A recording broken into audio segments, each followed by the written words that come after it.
Hi there, Henry. So you've got another essay for us. Great job. Glad to see that you're working so hard, so diligently. So let's take a look at what you've written today. The first one is the cover letter. So let's see what you said here. Dear Sir, Madam, I'm contacting you in relation to the advert for a payroll accountant at MCS Pty Limited. My name is Mungun Chagai Tuman. I have completed my master's degree, we usually have an apostrophe S here, in professional accounting at Federation University, capitalized the U as it's a title, in Sydney, Australia. Prior to the completion of my degree, I worked as an assistant accountant at a beverage company for 3 years. This company is one of the leading companies in the beverage industry. You're missing an R there. And is expanding, well, I know you said is here, but use it here again, and is expanding its business due to successful introduction of new products. I would like to be a part of this hardworking team and to contribute to the company's value. I believe that my education, skill set, and fast learning ability with can-do attitude make me a suitable candidate for this role. I am a highly organized and self-driven individual, passionate about drilling, I see. I am a highly organized and self-driven individual, passionate about developing my career in the field. Okay, I understand how you meant to do that. Fine. In the field of accounting as a payroll accountant. Careful. Please find my CV attached below. Thank you for considering my application. Yours faithfully. Okay. Yeah, it's pretty good. I don't really have a lot of complaints, just some little grammatical mistakes here and there, but other than that, it was lovely.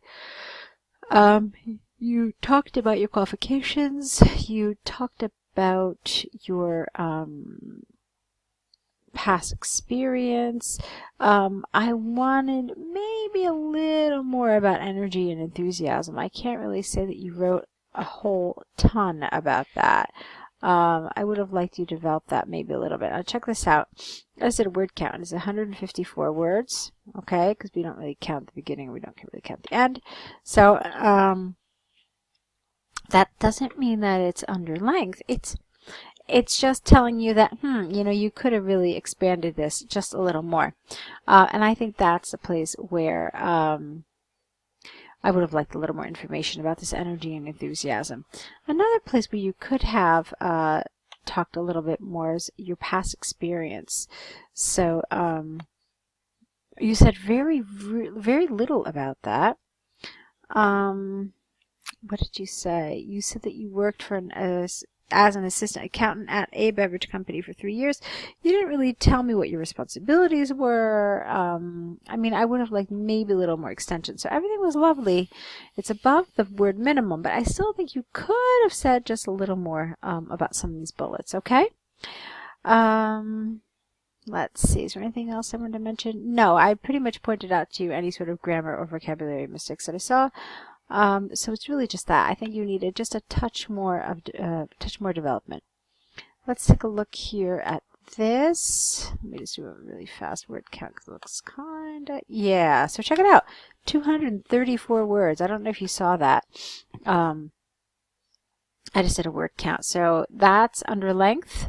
You really have to be careful. I could, just looking at it, it looked under length to me. So you have to definitely, for sure, 100% expand this paragraph, as it's like just a little bit longer than your introduction.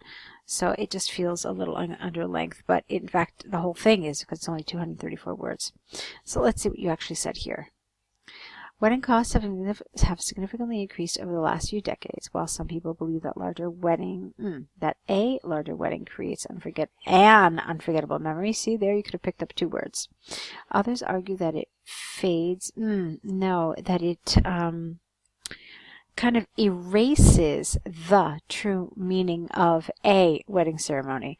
So just in one sentence, I pretty much picked up like 4 words because of your grammatical errors.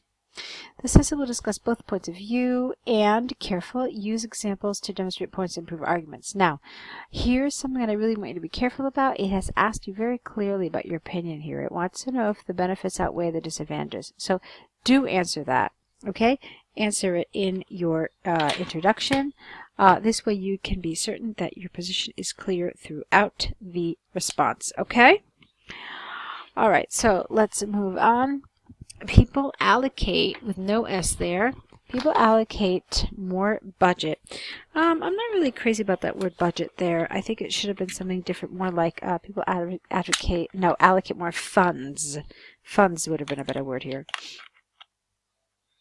So people allocate more funds on a wedding because they believe that it is a once-in-a-lifetime event. Financial abundance allows couples to make this day memorable and special. For instance, high-quality services of prestige restaurants enable, without the S, the bride and groom to enjoy their dreamy day without any concerns about services. Furthermore, well-qualified photographers help the couple keep these joyful moments vivid.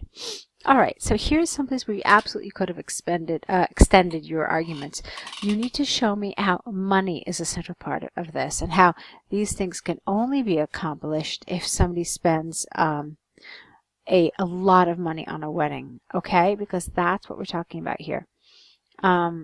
It's implied, but I still want you to say it a little more explicitly. So the well-qualified photographers, you know, say that a higher priced photographer has better equipment, may have all the latest software in order to,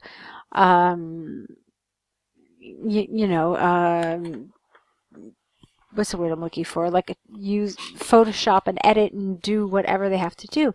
So, and this thing about the restaurant, you were on the right you're on the right track, but you needed to just extend it, make it a little more obvious that, you know what, you really need to spend a lot of money to get these sorts of benefits. All right. So this absolutely needed a little more extension here. Now let's look at the second paragraph. However, the larger scale of weddings with an S camouflages the genuine meaning of the wedding ceremony, which is to unite two people in love. People are distracted, careful with your spelling, by all those components of the lavish event, such as an expensive venue, dress, photo shooting, and a car. As a consequence, it becomes the norm. People perceive this is how a typical wedding should be conducted. This expectation brings a significant pressure to newly married couples to impress their guests. Or actually, they're not newly married, they're about to get married.